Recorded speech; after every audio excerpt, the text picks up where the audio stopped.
as we continue our conversation with Kenya's top diplomat, Cabinet Secretary for Diaspora Foreign Affairs, Dr. Alfred Mutua. By the way, he has a plane to catch by midnight. Can you imagine? He's leaving here, going to the airport. My goodness, this man lives on a plane.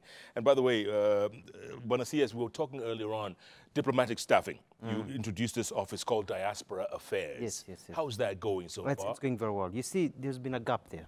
And so the State Department of Diaspora Affairs is filling that gap. We want to take care of Kenyans. We want to be able to provide opportunities to Kenyans to get international jobs. We want to be able to leverage Kenyans' lifestyles and positions and power overseas so they can be able to help our Kenyans. We want to be able to trade and open up trade opportunities for Kenyans who are overseas, among many other things, and also protecting the interests of Kenyans who are over there. So the Ministry of Department of Diaspora fills a gap. You know, I was a member of the diaspora myself. Want to take care of Kenyans in terms of getting their passports, getting visas and all that, getting their documents renewed. You give birth to a child in the diaspora, they need a passport, they need IDs, you need your documents taken care of. Kenyan in crisis over there. We are there also championing for Kenyans to get international jobs, United Nations jobs, senior positioning. So it's basically taking care of Kenyans who go to the diaspora and also growing the amount of money we get from the diaspora so that we can now get to that 1 trillion shilling mark that we are targeting, 1.2 trillion mark, and getting jobs for Kenyans and opportunities. And that's why we even have a diaspora Twitter at diaspora.ke. People can tweet and can talk to us about what is going on. And then the job of taking care of Kenyans. So it's going very well. And taking care of Kenyans, you know, I'll be launching a new remodeled, improved website of the Ministry of Foreign and Diaspora Affairs. And we are going to concentrate a lot on provision of services to Kenyans, including how to get a job, listing countries that are giving us jobs, applications, agencies that can give Kenyans jobs, how to apply for visas, blah, blah, blah, blah, blah, blah, all those diaspora issues. But also, we'll also be giving travel warnings, telling Kenyans don't go here. I'd like to tell Kenyans that we have so far rescued about 86 Kenyans who have been smuggled out, who went to work in some countries as ICT experts and then taken in as slaves. Women were taken in as sex slaves. People were tortured. People were locked up in different countries and they went there just to work. And we'll be saying, issuing travel warnings, saying, don't go to this country. Go to this country at your own risk. Don't take these jobs in these countries because you'll get abducted. You'll be killed. You know, you'll be trafficked. We've got Kenyans who vanished in some countries. So we're going to play the role that we should have been playing a long time ago. Yes. Well done. Thank you. Well done. So you're going to launch that website in the next few months? In about 2 weeks' time. In 2 weeks. We don't have months, man. You've been told you need to... No, this is not... I've not been told by anybody. Yeah. You know, mimi ni chap-chap. And our president, I thought... For a long time, I used to brag, that I'm very chap-chap. Yeah. You know, Mutua, you know, my little chap-chap and chap-chap. Hey, William Ruto, it's chap-chap squared. And he doesn't joke. No, he's forecast, he wants it now. Yes. Not if it can be done now, I'd do it yesterday. So you can imagine how happy I am. Because my spirit is chap-chap. Yes. So to have a leader who is also driven even more than I am, it's a blessing to me. You know? Yeah. What are you going to do about recently recalled diplomats? Are you replacing them? Yeah, we will replace. We had a conversation with the president today, and it's a prerogative of the president to make diplomatic changes. We advise him, and he has to choose which advice to take, which advice to leave, and we'll be discussing, and soon there'll be changes. There'll be changes. But I would say that it's about service. It's about getting the right people in the right places so they can be able to get into this economic model of leadership. Yeah. That's what we want to do. Yeah. On the day of the inauguration, the leader of the Western Sahara, the president was here, right? Or their leader, right? And the president, a tweet was sent out saying that we recognize Western Sahara. A few minutes later, that tweet was recalled. Are you sure it wasn't a computer glitch? You know, I used to be a spokesperson. Yes, you were. Yes. So, what's the situation now? We follow the position by the African Union in recognizing the integrity of countries. We also feel that we have really not been talking to Morocco and other countries that we need to engage and talk to. As you know, our diplomacy is let's talk to everybody, let's put everything on the table and share. And I look forward myself to interacting more with the Moroccan government, Moroccan leadership, as we see. And we want to be able to trade and do things with many countries. And it's an issue that we are dealing with, we're working on, and we'll be making a formal announcement very soon. But we stand with the position of the African Union, with the United Nations, but we want also to work with all other countries. Yeah. Yes, There's another story that's very similar to that of Western Sahara, right here on the Horn of Africa, Somaliland. Yes. They're dying to be recognized as an independent nation. What's happening? Are we going to recognize them at some point? We recognize that a country called Somalia. We have our friends in Somaliland. It's a region within a country of Somaliland. It's not up to us. I remember I was in Australia as a student when the issue of East Timor came up, you know, and it's until East Timor is recognized by the diplomatic community and it gets into the United Nations, that's when now we recognize it as a country we can have diplomatic relations with, you know. No. But they're our friends, and we've worked with them, and we worked with Somalia, Somaliland, and we want to see united countries. We want to see people working together, even if they're not working together, to find a way of harmonizing and being able, they are our friends when it comes to peace and stability and other issues. So we will recognize them at some point, hopefully? I think it's a conversation that we want to have, but I think right now we have our embassy and we recognize the country of Somalia. That's a country we recognize. Yeah. Yeah. Okay, when it comes to Kenya now, yes, our position on the continent, in the region, in the world, are we still, you know, during the Cold War, you know, remember yes, this? Yes. We were the blue-eyed boy of the Why are you saying you remember this? You know, I'm not that old, you know. You're younger than I am, but I know what you're talking about. Yes. Yeah, during the Cold War, the blue-eyed boys Correct. of the Western world. Correct. And I think there was a lot of people suffered. People were sidelined, you know.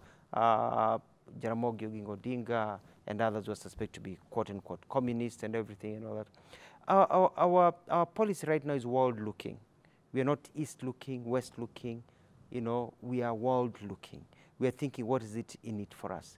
We just went to South Korea, and we got goodies, you know, billions of shillings, of dollars, you know, that will be invested here. We talked to the UK, they're investing of 500, you know, million, you know, pounds to our country. We are in contact with the US, you know, we've got companies like Moderna, companies that, you know, will invest here and others will come. We're talking to many other countries. China, it's doing great investment work here. We're using the roads that they've built and they want to come and invest. They have opened up factories here. So we are world looking, and we are not going to get caught up in the fights of other people, in the divisions of other people. We want to think, we are talking about what is it in it for us, and we want to be friends basically with everyone. You know, as Mandela once said that your enemy is not necessarily my enemy. Yeah. And so the enemy of my enemy is my friend. Not necessarily. Okay. Yeah. Okay. The other question we wanted to know is Kenya's okay. When we look outward as a country, yes, do we still command that? Because look, when's the last time we had a high-profile visitor visit Kenya? Because I understand the Pope is going to be in South Sudan next week and DRC. When's the last time we had a high-profile visitor? But Papa Franco was here not so long ago. One of the first, the Pope, Papa Franco. Yeah, oh, yeah, right, Papa right. Francis, yeah. You know, he was in Kenya, and it was one of the first countries he came to that was high level. President Obama was here. We're getting very high-profile leaders very soon. You'll see actually next month, getting high-profile leaders coming to our country. Yeah. Like who? Do you have some names? The spouse of the U.S. president will be here in this country. We'll get other leaders coming to our country in the next few, you know, the Spain, they're coming here, and countries are, you know. Kenya's place is quite high right now. I was invited to the G7, you know, our country as foreign minister with other G7 foreign ministers, you know, very few of them, because of Kenya's place in the world, because of the role we are playing in the peace process, because of the democracy, you know, and people talk about the democracy that we have. And I was there, I witnessed the democracy, you know. I know what happened. I know, you know, how hard we fought for the victory, you know. Kenyans voted and Kenyans won. And we were peaceful. And our president came out and said, mimi sina uhasama na mtu, I'm not going to hunt on anybody, I'm not going to attack anybody, sitaingilia biashara zako, maisha yako, waendelea na maisha yako, wacha mimi deal na hustlers. Let them come up, you know? Yeah. And that has earned us a high place. Kenya, I go to meetings as a foreign minister. When they call for Kenya, you can hear the silence in the room. It's not Mutua, it's Kenya. Our place is quite high now. Yeah. Yeah. So are we leaning east or are we leaning west? We're leaning worldly. We're not leaning in any way. We're standing straight. You know, we don't have a back problem. So we're leaning forward or backwards. We're flexible. We're flexible. So and it's all about Kenya's interest. Yes. Friend. Yeah, it's all about what are we getting from where. And we are saying that we are not going to stop relating with somebody because of certain politics. Right. We are saying, are those politics good enough for us? What about our own interests as Kenyans? Yeah. We've got an economy to rescue. We've got a lot of youth in this country, bright, educated, who have lost hope. We want to give them hope. Our mamambogas, our trained technicians, our professors in universities. We want to show them that this is a country. We want to take this country where it was when we gained independence. That spirit of hope through action. Absolutely. That's where we are. Absolutely. All right, let's take a look at the tweets that have been coming in very thick and fast. Lots of people watching the show tonight. Robert Muriuki says, what's happening at Nyayo House? Passports are not being issued. Claim of no booklets. What has happened is that we've had machines that have been producing about 5,000 passports a day. Wow. You know, and what has happened is that now when the world changed, and now we have to have the new generation passports, the numbers and the demand has grown. We have just procured new machines, and within a month or two, we'll be producing 13,000 passports a day, renewing passports. So that problem will be gone within 3 months. Hopefully, we're working on it, because many Kenyans waited until the last minute and then applied for the, you know, Kenyan style, eh? Yeah. Last minute. Lastminute.com. What applications nakuja maelfu at the last minute. Yeah. So we can't produce quick enough. So it's a problem of capacity because we thought Kenyans would, and also it's a new government trying to set up better systems of ICT and everything. As you know, also we are going digital. You know, government services will all be digital as we try to improve how we work. Yeah. Yes. Wonderful. Pius Kalkin says, Jeff, ask Daktari what plans he has towards sourcing scholarship opportunities to Kenyan youth seeking to start abroad. I hold unconditional offer to study in the UK, and I have kept differing for the past 2 years due to financial constraints. Deferring, I guess, yeah? Kept deferring for the past 2 years. I was in Algeria, where I managed to squeeze them to get 200 passports. We're talking 200 scholarships. We're talking to India to increase their scholarships to Kenya, Turkey. Every country I go to, I look for scholarships for Kenyans coming from those countries. If you're a Kenyan and you want to go and study overseas, there's a cost element to it. The government cannot support every Kenyan who wants to go and study overseas.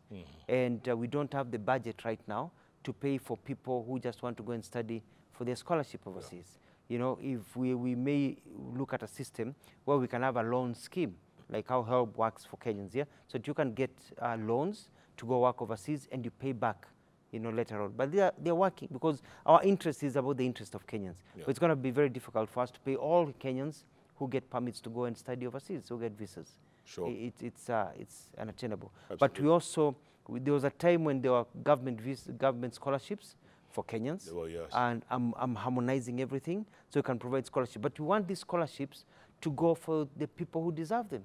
We don't want the sons of who and who. You know, your father is driving a Prado and you have a government scholarship. You know, we don't want that. Yeah. We want that child in that corner of Kenya, you know, who has no hope but is brilliant to get a scholarship the way they used to. Absolutely. That's a system that I'm putting together. Okay. Only One Ranto, that's your name, okay. You say, please ask Waziri, what is the position of Kenya in regards to setting up a single currency for the East African community? It would be a good catch for the togetherness of the region and open up business. Our president has been talking about integration. That's where we're going. It's about financial integration. And, you know, having the common market, you know, yep. ESC common market, that's where we're going. We'd like to get a currency that we can share, we can use, and grow the currency, become stronger, trade with it, and it will be a great thing. He has said it. I don't need to repeat it. It will be great for business. Absolutely. Yeah. One more tweet was it, because I know you got to go, got to catch a plane. Okello Mwalimu says, can the new sheriff at the helm of Foreign Affairs Ministry commit to ending diplomatic tiff between Uganda and Kenya over Migingo? This would enable fishermen to go about their business without fear of arrests. Now, as a sheriff, no, it's an issue that I dealt with when I was government spokesperson. When you say Migingo versus Mijinjo, because Mijinjo versus Migingo Yes. at the time. Yeah. And it's an issue that we're talking. There isn't much of a tiff, but we'll talk. It's about drawing the borders. Right now, we've had a team that has been looking at the border. I have a report sitting on my desk. I called the minister for my counterpart in Uganda to discuss some of the things we want done. And it's not just Migingo, it comes all the way from north of Elgon, you know, coming all the way the Ugandan border, through Lake Victoria, cutting to Tanzania. So we've got a team that has been working on that. And our counterparts need to do some things that they have not done. But as you know, they have just lost their High Commissioner, and I want to pass my condolences to the government of Uganda, to the President of Uganda, Yoweri Museveni, to the people of Uganda, and to the family of Ambassador Hassan, who passed away in Nairobi. And so they're in a mourning season. So, but we'll be announcing soon about those changes, and we say pole sana, yeah. Yeah, pole sana, absolutely. All right, Waziri, before we let you go, moving forward. Yes. I think it's mbele iko sawa. Mbele iko sawa. There is a lot of hope, and I want to tell Kenyans, your hopes are not misplaced. When you went there and voted for William Ruto, when you went there and supported Kenya Kwanza, you did not misplace your vote. You voted the right way. And it doesn't matter, as the president said over the weekend when we were at, in Siaya, it doesn't matter whether you voted for him or not. You are a Kenyan and you're going to get government services. So we want to show that we can have a government that broke away the issues of tribalism, that you only vote for your people. Hii mambo ya kingpins, tunataka iishe. Nataka Kenyans, you vote for people because of the principles, of the policies, of what they can do. We get to that area where you support somebody not because of your tribe, but because of what they can do for you. Then we'll have reason to higher heights, and our economy will be flying. So we will have a bit of turbulence right now. Our economy was in shambles, you know. Yeah. We had a presentation today about our foreign direct investment. It's been dropping, you know, compared to our neighbors. We need to do a few things to grow it, you know, to grow investment, our currency, a lot of issues. But we are not complaining. We are meeting them head on, and we are going to sort them out. So I tell Kenyans, stay with hope, give us time, and we are rushing. We are not sleeping. Our president is not sleeping. We are not sleeping. We are working. We are traveling. We are trying to get deals for Kenyans. We are trying to improve our FDI. We are trying to improve our visa selection. We are trying to get diaspora moving, because when Kenya grows, all of us grow. And our idea is to have pesa mfukoni, money in the pockets for our Kenyans. Yeah. Widen the tax base, make more money. We've stopped mambo ya borrowing. Hiyo tumeachana nayo. Hatutaki mambo ya enslaving Kenya borrowing. We find creative ways of raising financing without having to enslave Kenyans into more debt. We don't even have any wiggle room for debt. You know, it's tight. It's tight. It's tight. It's tight. But we're going to make it through. Mbele iko sawa. Mbele iko sawa. I'm very optimistic. Na mimi I'm never optimistic. Unajua mimi mahali naenda, tunaenda vizuri. Na muko chap chap. Atuko chap chap. And we are hard workers. I mean, yes. Let me say this. You know, the brilliance of William Ruto can be seen in his appointment of his cabinet. You know, look at Rigathi Gachagua, the deputy president. You know, very, very hard-working man, self-made, sharp. You talk with Rigathi Gachagua, he's a man of great ideas, hard-working, hardly sleeps, focused, very good leader. Yeah. You look at Musalia Mudavadi, earthquake mwenyewe, you know, tried and tested. Moses Wetangula, you know, handling the parliament. Kingi, our attorney general. How can we ever get a better attorney general than, you know, than the current one, Justin Muturi, tried and tested. People like ourselves, our other ministers, I can't mention everybody else. My good friend Kindiki, you know, you know, treading softly but going very far. He doesn't say much, but when he does things, you feel it. You know, he was able to sort out these shenanigans where people are being stabbed in 3 days. Ikaisha. Your story released in 3 days. You noticed? I noticed. Yeah, 3 days. Alituambia, give me 3 days. 3 days, Ikaisha. A man of action. So we've got, you know, look at sports, look at women affairs, look at health. I mean, we've got a splendid team. Education, it's a team that will deliver Kenya to the next level. And I thank the president for putting together a very good team. And I'm very thankful to God and very thankful to the president for including me in his team. And I'm going to give it all. I don't sleep. I'm always thinking constantly, what can I do to make life better for Kenyans? How can I help the president? How can I help the cabinet? What can I do as Alfred Mutua with my experience, with my education, with my connections to make it easier for that child out there who is walking around with torn clothes so they can have a better life than their parents did. Tell you what, Mheshimiwa, you can come here anytime on the show, huh? Thank you very much. I know you're a busy man, but, you know, we'll get you every now and then. I want to thank you for the opportunity. Yes. And I'm glad to be here, and I'll come again and again. And I'm welcome to follow me on Facebook and Twitter, ask me questions. If there are any challenges anywhere, let me know. I may not reply, but I read and I action. And it's at Dr. Alfred Mutua, right? At Dr. Alfred Mutua, yes. There you go. Thank you. Great conversation. I know this man has to go. He lives in an aircraft, literally. He's always on the move. But it's great to see people leading from the front. That's what our CS for Foreign and Diaspora Affairs, Dr. Alfred Mutua, is doing, and no doubt. Thanks so much for being a part of Jeff Koinange Live. You know, if it's Wednesday, it's all about all those 3 letters on the keyboard that follow each other. JKL. Next week, another top guest just like we had this week. We're going to continue doing that. A conversation that involves you, us, everyone as Kenyans. Thanks so much, folks. Good night. Good luck. God bless you all. Thank you, sir. Thank you very much. Good job. Very nice. Asante. Thank you.